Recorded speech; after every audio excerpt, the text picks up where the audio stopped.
I still remember the first time my mom mentioned the Europe cruise. Her voice carried that kind of spark you don't hear every day, like she was announcing something straight out of a glossy travel magazine. "We're all going," she said. And for a moment, I forgot every scar and bruise I'd carried from being the afterthought of this family. A cruise. Europe. Together. It almost sounded like the kind of family bonding that only happens in commercials, where everyone is laughing over deck chairs and eating too much pasta on the Italian coast. For once, I let myself imagine being a part of that picture instead of the one watching from the outside. I went along with it, diving into the excitement like a kid. I bookmarked videos of the ship on YouTube, stared at the glossy brochures that showed endless blue water, sparkling pools, and people smiling under string lights. I pictured myself there, laughing with them, maybe even proving I wasn't the odd one out anymore. My phone kept buzzing with the family group chat. Notifications popping up at midnight with links to must-see stops in Barcelona or some food blog about gelato in Rome. I laughed with them, sent emojis, even added a few suggestions. It felt nice. For once, I wasn't the ghost in the background. Of course, part of me knew better. There's always this little warning siren in my chest when it comes to them. Like, don't get too comfortable. Don't mistake temporary inclusion for permanent belonging. But still, I let myself ignore it. I started looking up travel backpacks, even checked my passport expiration date. I remember running my fingers across the smooth navy blue cover of it, imagining the stamps I'd finally get. I even caught myself daydreaming about the moment we'd all be standing on the deck, wind in our hair, clinking glasses like some kind of Hallmark moment. That's how badly I wanted it, to believe that maybe, just maybe, this time would be different. That this trip could be the reset button. Maybe they'd finally see me as more than the quiet one, the one they could leave behind without the world noticing. But you know how life works. The higher the build-up, the harder the fall. And back then, I had no idea just how sharp that drop was going to be. It started small, the kind of small you almost convince yourself you're imagining. The group chat, for example. At first, it was constant buzzing, everyone throwing out ideas and laughing at memes about packing too much. Then one morning, I woke up, and there were 42 messages I hadn't seen. 42. But when I scrolled, it was mostly inside jokes, comments I couldn't even follow. Like I'd blinked and missed the moment they all drifted into their own corner of the room and closed the door behind them. I brushed it off, told myself, "You're just being sensitive." But the silence wasn't random. Replies to my messages started shrinking, going from, "That's a great idea," to "yeah," or worse, nothing at all. It felt like texting into a void, like being at a crowded dinner table where everyone keeps talking over you until eventually, you just stop trying. The first real sting came when my sister mentioned something about cabin arrangements. She said it casually, half laughing. "Well, we'll figure out who bunking with who later." Except no one ever asked me. Days passed, and suddenly I realized they weren't talking about it with me. They were talking about it without me. I could picture them, probably huddled around Mom's kitchen counter with coffee mugs, sorting out details like I wasn't even part of the equation. And the worst part? It wasn't new. Flashbacks started coming back, uninvited. Like my 16th birthday, when the family planned a dinner, and somehow everyone forgot to tell me the time had changed. I'd shown up an hour late, confused, watching them eat dessert while my chair at the table stayed empty. Or that Thanksgiving when they all coordinated outfits for family photos, but no one sent me the memo. That same old ache started pressing against my ribs, and I hated myself for letting it hurt again. Still, I tried to shake it off. I'd scroll through travel blogs late at night, convincing myself it was just bad communication, nothing more. I even packed a little, laid out clothes on my bed, just to feel like I was part of it. But deep down, the distance was there, widening with every day. It was like watching a cruise ship sail off in the distance while you're still standing on the dock, luggage in hand, telling yourself, "No, they'll notice, they'll wave you aboard." Except this time, I couldn't shake the feeling that maybe they wouldn't. The funny thing about heartbreak is that it doesn't always arrive dressed like heartbreak. Sometimes, it shows up in the form of a simple text message. That's how it came for me. A buzz on my phone at 9:47 p.m. on a Tuesday night. I remember because I was halfway through folding laundry, holding a plain white t-shirt that suddenly felt like it weighed 50 pounds. The message was short, almost lazy. Hey, about the cruise, we think it'll be too tight with everyone. It's probably best if you sit this one out. Hope you understand. Too tight. Those two words drilled themselves into my chest. This wasn't a suitcase. This wasn't an overhead bin on a budget flight. This was a ship, a floating hotel. And yet somehow, out of everyone, I was the one who didn't fit. I stared at the screen, blinking, half waiting for a follow-up message, something like, just kidding, or we'll figure something out. But no, the little gray dots never appeared. Just silence. For a while, I just stood there, phone in one hand, shirt in the other, like my brain couldn't process what my eyes were reading. And then the thoughts started spiraling. Why me? Why always me? Do they even realize what they just said? Do they even care? The worst part wasn't even the text. It was how familiar the pain felt. Like muscle memory. Like my body had rehearsed this exact moment over and over through the years. Being cut out. Being the extra chair that never got pulled up to the table. It was just another verse in the same song. Except this time, the chorus hit harder. I sat down on the edge of my bed, staring at the half-packed suitcase. It looked ridiculous now, clothes neatly folded as if they were mocking me. I picked up my passport and felt the cool cover under my thumb. I had checked it twice, made sure everything was ready. For what? For them to casually say, "We don't need you." And here's the kicker. They didn't even call. Not one person had the courage to say it to my face, to hear my voice crack when I asked, why? Instead, I got a cold little message, the kind you'd send to cancel a dentist appointment. That night, I didn't cry. I thought I would, but instead, it was just numbness. Like the part of me that still hoped for something different had finally gone quiet. I just sat there in the half-dark room, lit by the pale glow of my phone, thinking, so this is it. This is what family really means, at least to them. After the numbness came the flood, not of tears, but of memories. It's strange how the mind works. The moment you feel shut out, it drags you back to all the times you once believed you were in, like some cruel slideshow on repeat. I remembered being 8 years old, sitting in the back seat of Dad's old car on the way to the beach. The windows were rolled down, the smell of salt water already thick in the air. My siblings were pressed against each other in the front, laughing at some inside joke, and I sat there with my little plastic bucket, convinced that maybe this time they'd let me join in their sandcastle contest. I can still hear myself asking, "Can I help?" And the pause that followed, that heavy pause where they glanced at each other before one of them finally shrugged and said, "Sure, I guess." That, "I guess," hung in the air like a warning flag, but back then, I took it as an invitation. And birthdays, God, birthdays. I remembered blowing out candles while my mom clapped and my dad snapped photos. But when I looked around, it was always them, my brother, my sister, who stole the spotlight. They were the golden ones, the achievers. I was the one who got the half-hearted good job after school plays or the quiet pat on the back after exams. Little things, but they stack up over time. They build a story in your head. You're the extra, the one they tolerate, not celebrate. But it wasn't all bad. That's what makes it harder. There were moments of belonging that felt real, like warm patches in a cold winter. I still remember one summer night, the four of us crammed on the porch, eating watermelon, spitting seeds into the grass, laughing until our stomachs hurt. For a second, it felt like I mattered, like I was part of the joke instead of the punchline. And maybe that's why the cruise stung so much. Because it wasn't just about a vacation. It was about chasing that feeling again, the illusion that family could actually feel like family. Now, sitting there with that rejection text burned into my brain, those memories felt different. Like looking at old photos and realizing everyone else was smiling while you were just there, filling the frame. Not the reason for the photo, just background. The truth hit me like a weight I couldn't shake. I had spent years clutching at scraps of belonging, mistaking crumbs for a feast. And the cruise? That was supposed to be my seat at the table. But once again, they'd pulled the chair out from under me. There's only so much silence a person can take before it stops feeling like sadness and starts tasting like fire. For me, that night was the shift.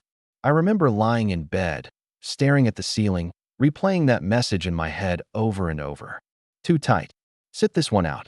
Like I was some kind of overstuffed suitcase they couldn't squeeze shut. At first, I tried to rationalize it. Maybe it was money, maybe logistics. Maybe they truly thought it would be complicated. But then, I caught myself. Why am I bending over backwards to excuse them? Why is it always my job to make their cruelty sound reasonable? I sat up, switched on the lamp, and just looked around my room.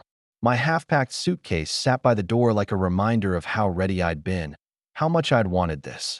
Clothes neatly folded, passport tucked into the front pocket. And something in me snapped. I unzipped it, grabbed a handful of shirts, and tossed them onto the bed. Each fold unraveling felt like a layer of denial peeling away. For once, I let myself get angry. Not just sad, angry.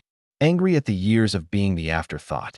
Angry at the birthdays where my name was spelled wrong on the cake. Angry at the countless family photos where my smile was a mask, hiding the truth that I'd never really been wanted. Angry at myself for thinking this trip would be different. I got up, paced the room, heart pounding. My fists clenched so tight. My nails dug into my palms. And the thoughts started pouring in, sharp and bitter. They don't get to do this forever. They don't get to keep deciding my worth. They don't get to treat me like luggage they can leave behind. For the first time in years, the script flipped. Instead of thinking, what's wrong with me? I thought, what's wrong with them? That's when the idea planted itself, small, almost reckless at first. What if I didn't just sit this one out? What if I showed them that I was never the extra, never the burden? What if I reminded them who I really am? I didn't know exactly how I'd do it yet, but I knew one thing with absolute certainty. I was done begging for a seat at their table. If they wanted to sail off without me, fine. But when they looked back over the rail, they'd see me standing taller than the whole damn ship. And just like that, the sorrow cracked wide open, and in its place, something new started to burn. Resolve that here's the thing my family never really understood about me. Just because I'm quiet doesn't mean I'm powerless. In fact, the silence they always mistook for weakness was where I learned to listen, to plan, to play the long game. And in this case, the long game was about to pay off. What they didn't know, what they never bothered to ask, was that a few years back, I made an investment. At the time, it felt random, even boring. A friend of mine had suggested buying into a cruise line when their shares dipped. I did it half out of curiosity, half out of wanting to feel like I was actually building something for myself. I never told my family, partly because I didn't want to hear the jokes. You? In business. Good luck with that. I could already hear the laughter. So I kept it private. Fast forward to now, and that random little investment had grown. More than grown, it had turned into a serious stake. Enough that when I picked up the phone and called the company, they didn't just listen. They treated me like someone who mattered. Someone who could sit in a boardroom instead of waiting outside the door. I still remember that call. The smooth, polite voice on the other end confirming my account, listing my shares, even reminding me of the perks I'd never bothered to use. Perks like priority boarding, exclusive lounges, and yes, the ability to request special accommodations. Accommodations my family thought they could deny me. As I hung up, I felt something I hadn't felt in a long time. Control. Not just over the situation, but over my story. All those years of being dismissed, underestimated, uninvited. And here I was, holding a key they didn't even know existed. I pictured their faces already, the way their smiles would falter when they saw me step onto that ship, not as an afterthought or a tag-along, but as someone who belonged there more than any of them. Not because I forced my way in, but because I'd earned it. Because, in a way, I owned it.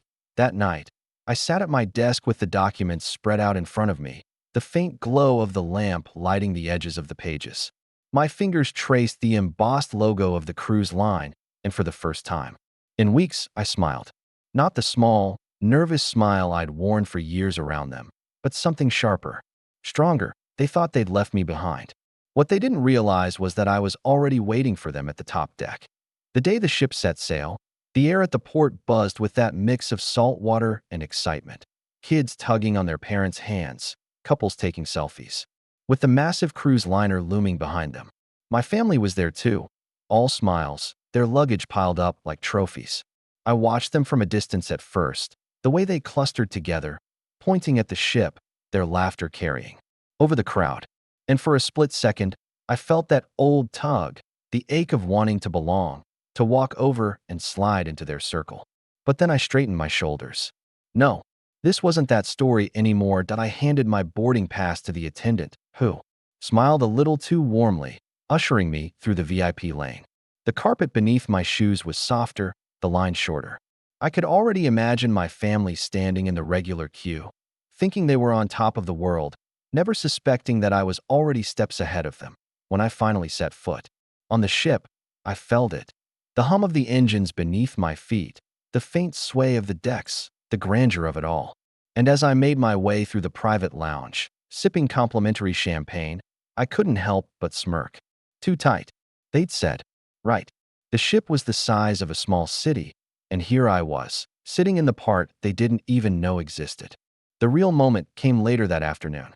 They had just boarded, dragging their bags, chattering about cabins and dinner reservations. I timed it perfectly, stepping out onto the main deck as they looked around in awe. My footsteps echoed against the polished wood, steady, deliberate that I saw them before they saw me. And then, like a scene out of a movie, their laughter froze midair. My sister's jaw literally dropped. My brother blinked twice, as if his brain couldn't compute what his eyes were showing him. Mom's smile faltered, the corners tugging. Downward, surprised to see me? I asked, my voice calm, steady, not angry, not bitter, just controlled. The kind of tone that unsettles people more than shouting ever could. They scrambled for words. Excuses. My brother mumbled something about last-minute changes. My mom stuttered about not wanting to overwhelm me. I just stood there, letting them twist in their own web. And then, the best part, the captain himself walked by, nodding politely at me. "Good to have you back with us," he said, before continuing on. My family's eyes widened, the weight of that one casual sentence sinking in. Back with us. Not a guest. Not an outsider. Someone who mattered here that I didn't need to raise my voice. I didn't need to throw their cruelty in their faces. My presence alone was enough. Standing there on the deck, the ocean stretching endlessly behind me, I finally felt it, the shift. The balance of power tilting, not because I forced it, but because it had always been mine. They had uninvited me. And yet, there I was, exactly where I was meant to be. It didn't take long for the atmosphere to change. You could feel it in the way conversations stumbled when I walked into the room, how laughter dimmed to a nervous hush. Suddenly, the people who had once made me feel invisible couldn't stop seeing me. I didn't even have to say anything. My presence was enough. At dinner the first night, the tension was so thick it felt like it could be cut with one of the silver knives laid neatly on the white linen tablecloth. I sat there, calm, sipping water, while my siblings avoided eye contact and busied themselves with the breadbasket. My mom smiled too brightly, asking me pointless questions like, "How was your day?" as if she hadn't erased me just days before with a single text. My dad, who normally dominated conversations, chewed in silence, pretending to study the menu even after he'd already ordered. Inside, part of me wanted to laugh. This was the family that had decided I didn't fit. Now they were the ones shrinking, restless in their seats, stumbling over words. And the irony wasn't lost on me. All my life, I'd been the quiet one at the table. Now they were the ones silenced by it. The ship itself became my stage. I strolled into lounges they didn't even know existed, watched as staff greeted me by name, and passed them in the hallways with nothing more than a polite nod. I didn't flaunt it. I didn't need to. The dignity of restraint was its own kind of revenge. It was in the way I carried myself, the calm assurance that I belonged here just as much as the captain, maybe more. And slowly, I could see it gnawing at them. The way my sister's laughter would trail off when she noticed me lounging on the upper deck. The way my brother's jaw tightened when he realized I had access to rooms he couldn't step into. Even my mom, who had mastered the art of pretending everything was fine, couldn't quite hide the flicker of unease in her eyes when she glanced at me across the poolside. But here's the truth. I wasn't doing it to make them uncomfortable. Not really. The real power came from finally realizing I didn't need their approval. Every awkward pause, every stolen glance, every forced smile was proof that the dynamic had changed forever. They weren't the gatekeepers anymore. One evening, I stood alone on the top deck, the sea stretching out in all directions, the sunset painting the waves in shades of fire and gold. Behind me, I could hear them, my family, gathered in their little cluster, whispering, trying to decide how to approach me. But for the first time in my life, I didn't feel the pull to join them. I didn't ache to be invited in, because, finally, I understood something they never had. Belonging doesn't come from being handed a seat at their table.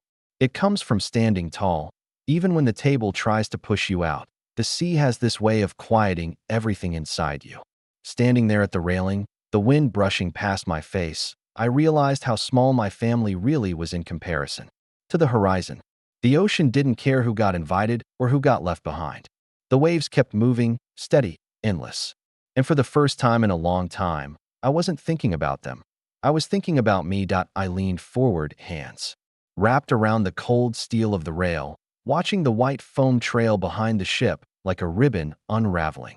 I thought about how much of my life I'd wasted trying to earn a seat at a table that was never built for me in the first place. How many nights I'd replayed conversations in my head. How many times I'd twisted myself into knots trying to prove I was worthy of their love, their approval, their attention. And all along, I could have been building something else. My own table, my own life. The funny part? The moment I stopped needing their validation, I finally got the upper hand. Not because I owned the ship, though, yes, the irony of that wasn't lost on me, but because I owned myself. I had finally stopped bargaining with scraps of affection. I had stopped begging for crumbs. I closed my eyes for a moment, and flashes of memory came uninvited. Me at 12, sitting alone in the living room while my siblings played outside. Me at 21, showing up late to that birthday dinner they forgot to tell me about. Me at 29, holding my phone in shock as that text about the cruise lit up the screen. For years, I carried those moments like weights strapped to my chest. But out here, with the Mediterranean breeze cooling my skin, they felt lighter. Not gone, not erased, but lighter. Behind me, I could hear laughter, theirs. My family was somewhere on the deck, sipping cocktails, telling stories, still orbiting in their own world. And for the first time, it didn't sting. I didn't feel that old ache of exclusion. Instead, I felt free. Free in a way I'd never let myself imagine before. This trip, the one they tried so hard to cut me out of, had turned into something else entirely. It wasn't about being part of their vacation anymore. It was about me stepping into myself. It was about proving that I didn't need their permission to belong somewhere beautiful, somewhere vast. And as the sun dipped lower, painting the water in shades of gold and pink, I realized something so simple it almost made me laugh. I didn't want their seat at the table anymore. I wanted my own view, my own path, my own sea. The last morning of the cruise, I woke up early, before the rest of the ship had shaken itself awake. The halls were quiet, the kind of quiet that feels like the world is holding its breath. I walked out onto the deck one final time, coffee warming my hands, and watched as the shoreline of Europe came into view. Cities I dreamed about, now unfolding in front of me. For a moment, I thought back to how it all started, that excitement, that naive hope of finally being included. And I almost smiled at the version of me who thought this trip was about family. By then, I had stopped expecting apologies. I knew they weren't coming. My family hadn't suddenly changed into different people. They were the same as they had always been, quick to exclude, slow to care. The difference was me. I wasn't standing there aching for their approval anymore. I wasn't holding my breath, waiting for the scraps of belonging they might decide to throw me. When we docked, the gangway opened and people streamed off with their rolling suitcases, snapping photos, buzzing with excitement. My family clustered together, as always, moving in their pack. I didn't rush to join them. Instead, I slung my own bag over my shoulder and walked off at my own pace. The sun was bright on the pavement, the air sharp with that mix of sea salt and new beginnings. I glanced at them one last time. My brother talking too loudly, my sister glued to her phone, my mom giving directions no one really followed. The same rhythm they'd always had. And for once, it didn't sting to watch from the outside. It didn't feel like rejection anymore. It just felt irrelevant, because the truth was, I didn't need to fight for space in their story. I had my own story now. I had built something for myself, something they couldn't take away with a single careless message. And maybe they'll never understand that. Maybe they'll go on pretending I'm still the outsider. But deep down, I know the truth. I wasn't uninvited. I simply outgrew the party they kept throwing. As I stepped out into the city, blending into the flow of travelers with my bag on my back and the world ahead of me, I felt lighter than I had in years. I didn't own just part of a ship. I owned the direction of my life. and that was worth more than any seat at their table.